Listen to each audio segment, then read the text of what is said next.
Clearly it's been a long time since we used this thing. But you can see that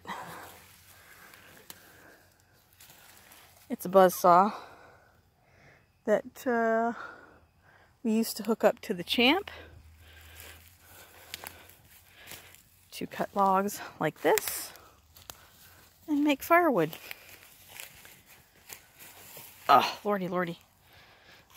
Yeah, see, this is one of the piles. You can see the size of the logs that I cut, but man, it's been ages.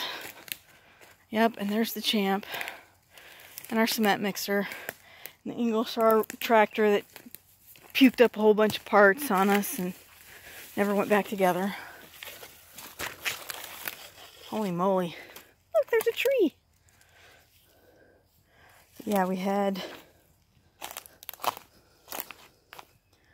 I guess they all have tires on them now.